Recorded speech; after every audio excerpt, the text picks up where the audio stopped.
So this morning on the show, we've got our calculator and we're trying to compute what the minimum wage should look like. You've heard from Labour and the TUC saying, well, they think it should be above 600,000 naira.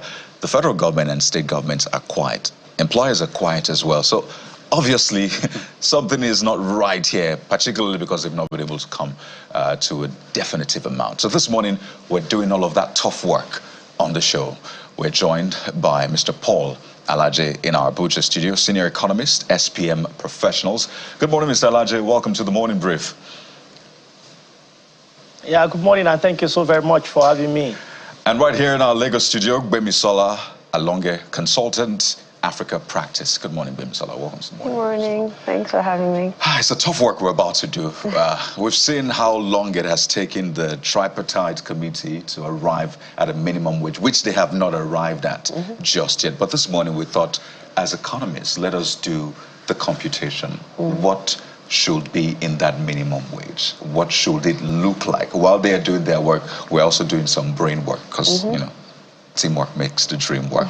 So let's start with you, Gbemisola, before we go to Mr. Paul Alaje, because I know you wrote an article about calculating the minimum wage and all of that, which is quite interesting. So tell us, what should the minimum wage look like? What are the factors that influence the minimum wage? Okay. I think a good place to start would be to define what the minimum wage is. So a minimum wage is the minimum amount of remuneration or pay, wages, salary, whatever you want to call it, that an employed person should earn, right? The price is essentially a price floor for wages, below which no one should pay their staff. And I guess you have the freedom to pay as high as you want. I don't think there is a cap or there's a ceiling for minimum wage I've never heard of a ceiling for minimum wage in any country. So putting that in mind, because it's essential to always hold that, because so that when you start to do the calculation, then you move further from there.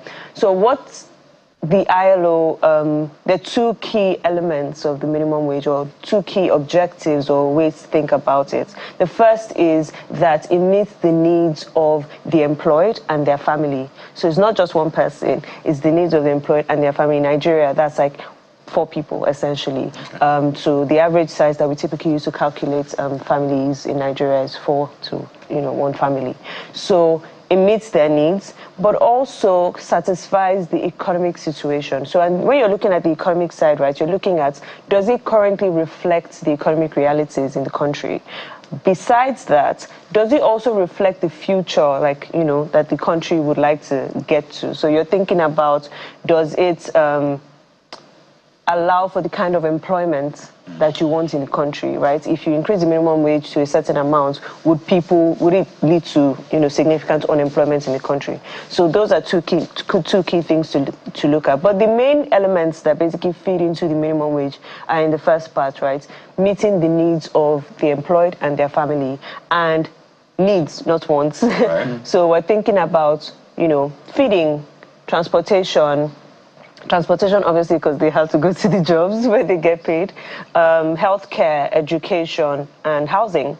So those are like key elements that you think about. I mean, other things are, different countries have their different criteria. There's no one size fits all. Right. ILO doesn't have a model that everyone then follows to calculate. It's basically what matters to each country. Exactly. So I see we're filling up the basket gradually. So let's go to Mr. Alaje now. And I wonder if you want to add to this. More importantly, we know that 30,000 would not cut it. So let's walk towards the figure. I have my calculator here. So Mr. Alaje, your thoughts on this? Yeah, thank you once again. First of all, I think it's important for us to look at what the history has been. 1981, minimum wage was gazetted in Nigeria, and the first amount that was gazetted was 125 naira. It's important for us to know what that means in dollars, because average Nigeria is also a global citizen. Exchange rate as at that time was 0.16. That is 61 kobo, equal to $1. So when you factor it and determine what the exchange rate was in dollar terms, it was $204. That's the minimum wage that was paid to a Nigerian worker. Let's fast forward it from 1981 to 1991, minimum wage as at that time had increased to 250, but exchange rate had became worse off to 8.04. You know, the best case scenario. The worst case scenario was about 9 naira to the dollar. Workers live in abject poverty, similar concerns, and so on and so forth.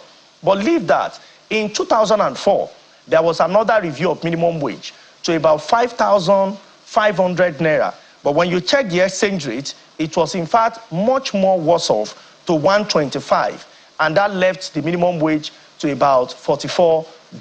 Now, 2011, under President Jonathan, minimum wage was increased to 18,000, and the exchange rate was 158. And when you look at that in dollar terms, it was $113 per worker. In 2018-19, we had minimum wage improved again to 30,000 naira, and the exchange rate was average at official window. It was about 306. When you convert that to the dollar, we have $98.36 for as minimum wage. In 2024, with the circular we saw over the weekend, we can assume, because we heard that federal government workers will be paid, we have seen what Lagos has announced, Edo State has announced 70,000, but to stay with federal government because it has larger spread.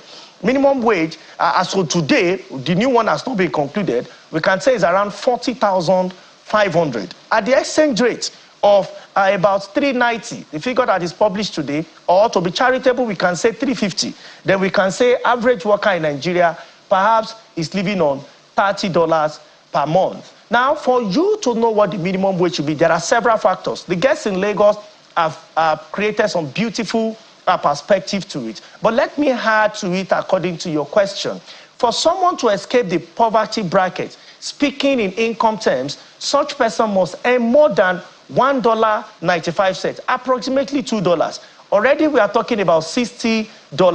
Our minimum wage in any case cannot be less than that. But when we are looking at the range of what has happened from literature, we are saying minimum wage should be between $100 to $200. What does that mean in Nigeria of today?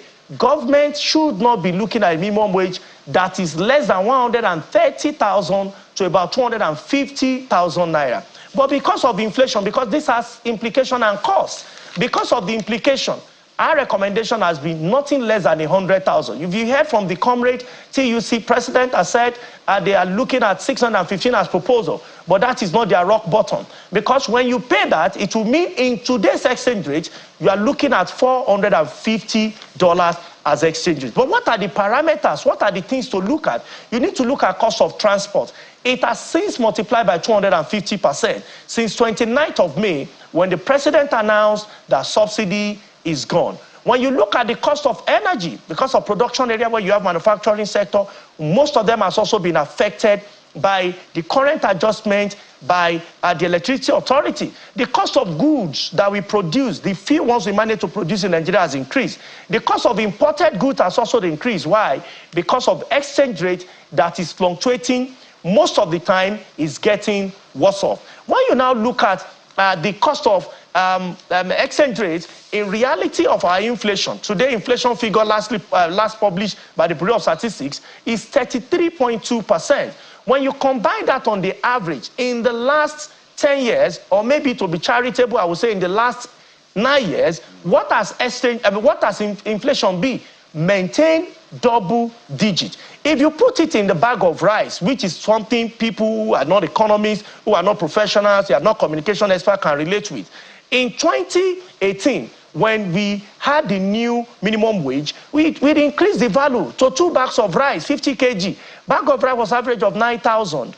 In 2018, when it became 30,000, that was equivalent of 1.5 bag of rice. Today, a bag of rice is about 55,000 or 60,000. The wage that is paid to labor as minimum, it's about 40,500. What does this mean? It could not even buy a bag of rice. Therefore, a recommendation from all parameters means government should be looking at nothing less than 100,000. But should minimum wage be paid? Should it be increased? There is an alternative policy which, if time permits, we will recommend so that forever we can put an end. Because when you increase minimum wage, I can give you a projection. In 2 to 3 years, you will see doctors will go on strike. You will see ASU, NASU, NAT, everybody will go on strike because some of the agreement they have with government, the foundation for this agreement was based on minimum wage. So they will now tell you, look at what our professors are paid. Less than $500 for a university professor today in Nigeria. Would you want to keep them, or you are repelling them to go to another environment? All right, Mr. Alaje, a lot has been said to unpack from what you said, but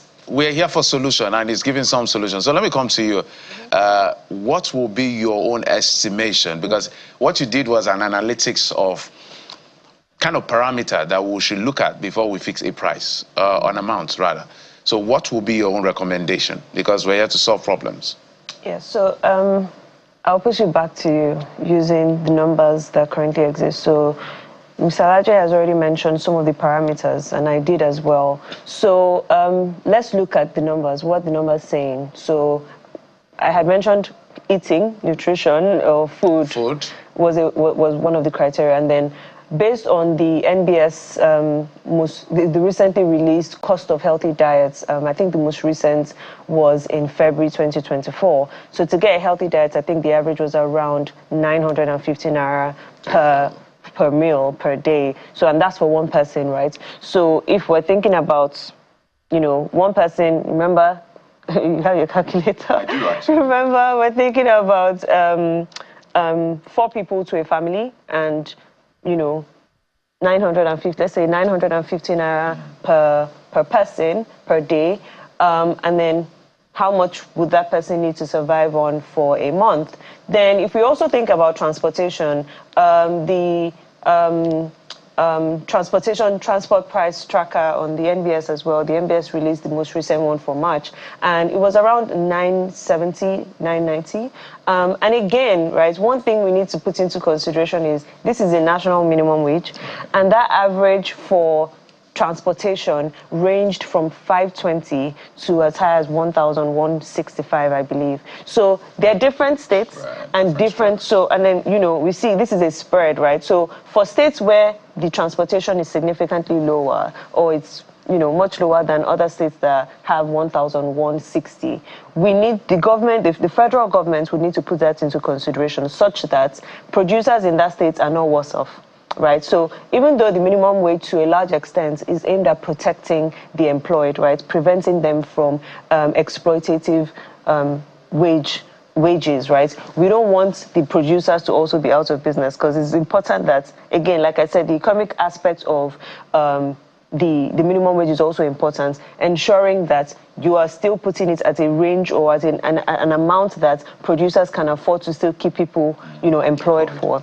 So based on those two, because I mean those were the easiest to reach data points for the most recent picture in Nigeria. Based on those two, right, I believe that both of them came to around, if you calculate, you know, each of them, it came to around like 200,000 naira, right? And that, again, is a national average. Remember, when we're thinking about averages, right, there are outliers. You know, it's a very widespread. And another thing to think about, I feel like when we're thinking about this, is not just the recent situation. Nigeria, as it is today, is not an average of Nigeria in the last year, right?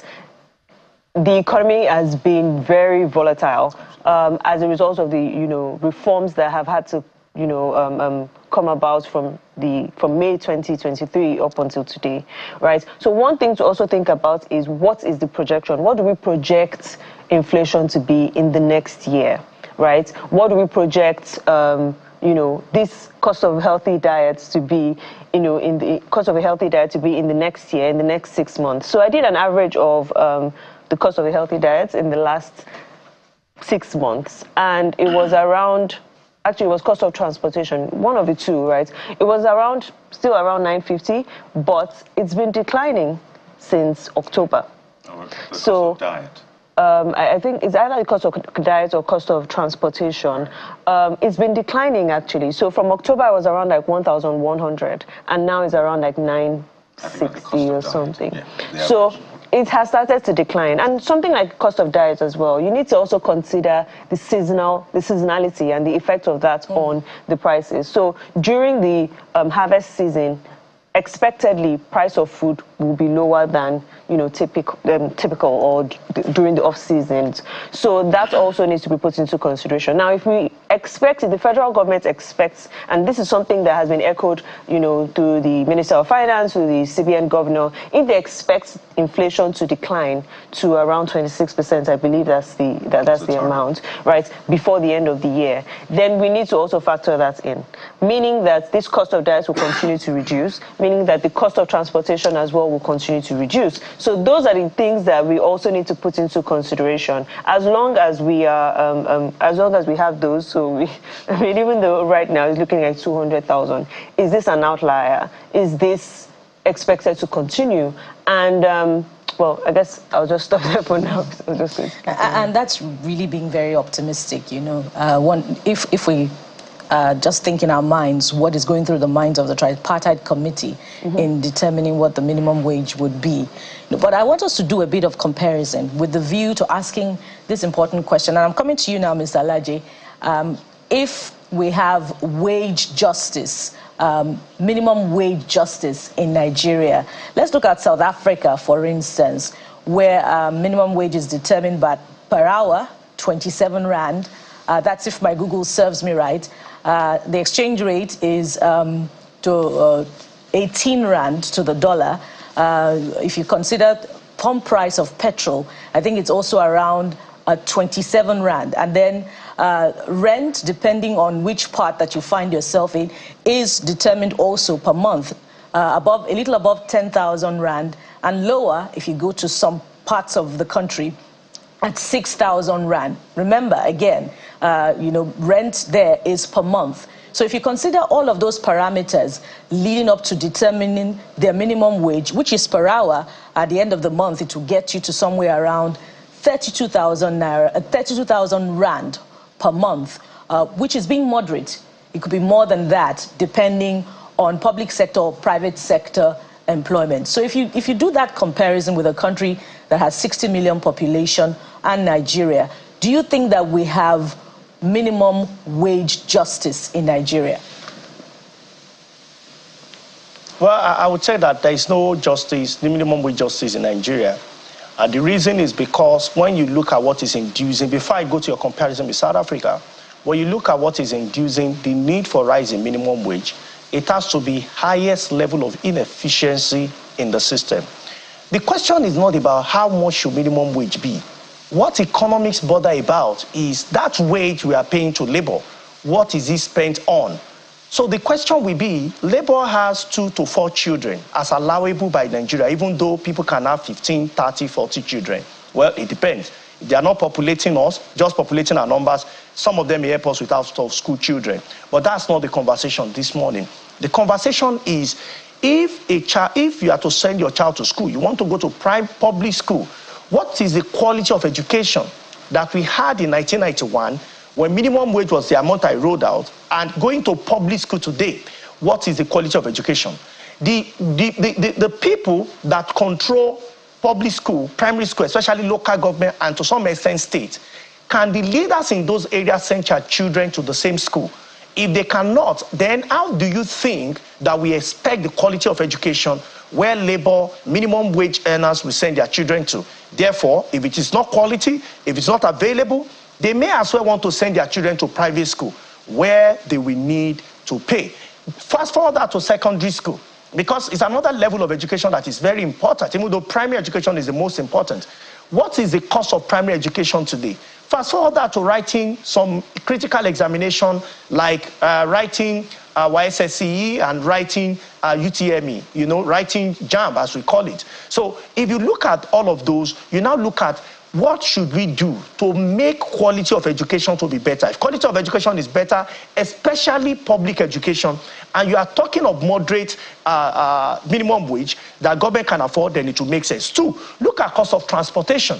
Cost of transportation from within town or taxi, within Abuja, Lagos, or your Sokoto, compare the costs. since subsidy has been removed, even before the recent subsidy has been removed over the years, and you check the trend, leave that, go to health. Because when you talk of Human Development Index, it calculates income, it calculates health, and most importantly, it also calculates education. So when you look at health, if somebody has need to go to the hospital today, the turnaround time in public hospital, the quality of health care that we have in in the hospital, would just say that there is justification or minimum wage justice for earners of minimum wage in Nigeria today? Definitely not. So because they are human beings too, whether they are privileged or not is really what counts here. What is important here is that they are human beings. They should have access to health. They should have access to education. They should have access to decent income. Now, we have taken for granted what their meal should be.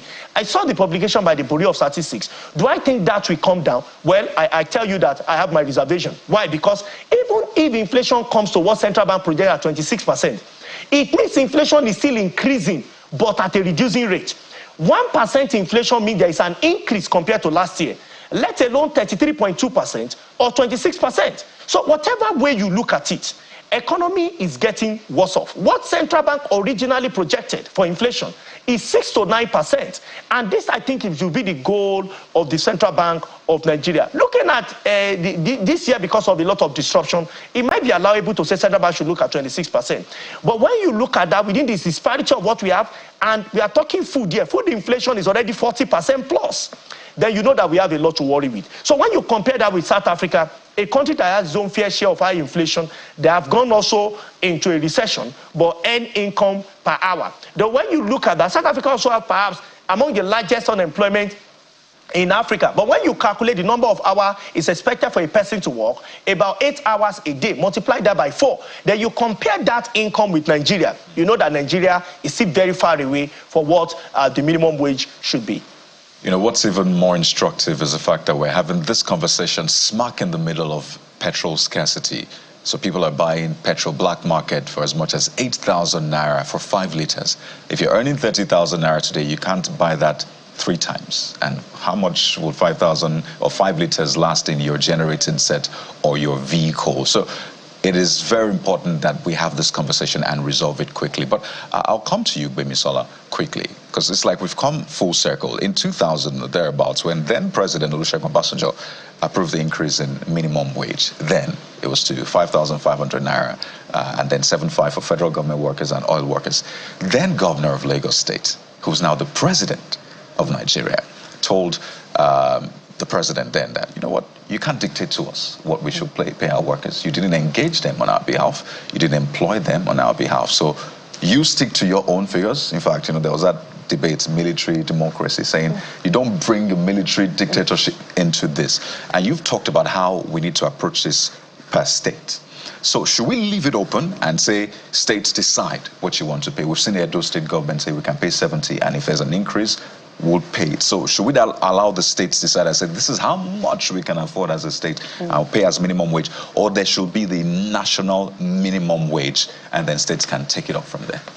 I'm glad you mentioned that, because some of the recipients of the negative implications of high wages is state governments, right? So we've seen situations and reports of state government workers being owed, you know, salaries months on end, right? So that in itself is something that needs to be addressed, right? So what countries typically do, or some countries do, is there's a minimum wage floor, right, that the federal government or the central government decides on.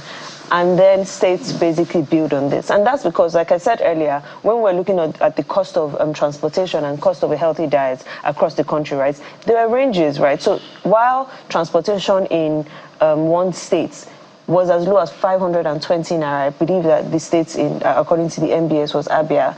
In some other states, right, we're seeing as high as 1,160, right? So should the minimum wage for a state where transportation is almost half of another state, should they also be subject to the minimum wage of you know, a state where it's a lot higher, right? So what can be done? Again, it's a price floor. It's not. It's the base, essentially. You can't go below it, right? What can be done is a national minimum wage that everyone is subject to, and then states can then decide. And the reason why bringing in the states is important, beyond the fact that states have to, pay their workers' salaries, also because states are best poised to ensure compliance, right? So states are the ones that can move around checking, do you actually pay, do you underpay your staff? They're closer They're closer to the grassroots. They can actually ensure compliance much more than, or much easier, because they're more on ground. And I guess they already have agents of different types of agents across the country, across the states anyway, and they can basically ensure compliance. So states can also ensure the compliance of their own state's minimum wage. But then again, the national minimum wage subjects every employer across Nigeria, to the privilege wage. So again, that's the question of compliance can then be, it might require, an adjustment or an amendment of the Minimum Wage Act. But essentially, all I'm saying is there are very, very, very different situations in different states, and even things like rent, things like transportation, feeding. Some states also roll out social benefit programs, right, that help to relieve or alleviate the impact of, price increases across the country. What then happens in states where, that isn't provided? We're totally out of time. I wanted to ask some questions, but I understand we're totally out of time, because when we're talking about this, what comes to my mind is the data that is available that over 70% of all our states, over 75%, let me put it directly, are not viable. Without fact, they will go belly up. So that is another conversation for another decade. Well, goodness me, we're totally out of time, man. We're barely scratching the surface. So here's what we'll do. We're going to have this conversation further, because apparently they've not come to a decision yet. But don't forget that they are getting increased FAC. Right, with that. FAC has increased, so and I don't think. And it's making some of them more lazy. And are they all paying the current minimum wage across board? So when it is adjusted, can they afford it? Maybe Mr. Paul Alaje, we're definitely having you back on this one for national security and national interest, but we'd like to thank you so much. You've given a very brilliant background to this, and what we also should be focusing on, aside the minimum wage. Mr. Paul Alaje, senior economist, SPM Professionals, thank you, as always, for your time on the show. And of course, Gbemisola Longe, consultant, Africa Practice, thank you so much. And of course, as we said, this is an ongoing conversation. Thank you again. Thanks for having me. So while you're computing the figures, by the way, let us know what you think the minimum wage should be, or what you desire. It's not bad to dream. But we'll go to break now. When we return, we'll talk about mental health. All of these challenges, fuel scarcity, the economic situation has put a strain on mental health. So how should you handle it? That's in a moment. Stay with us.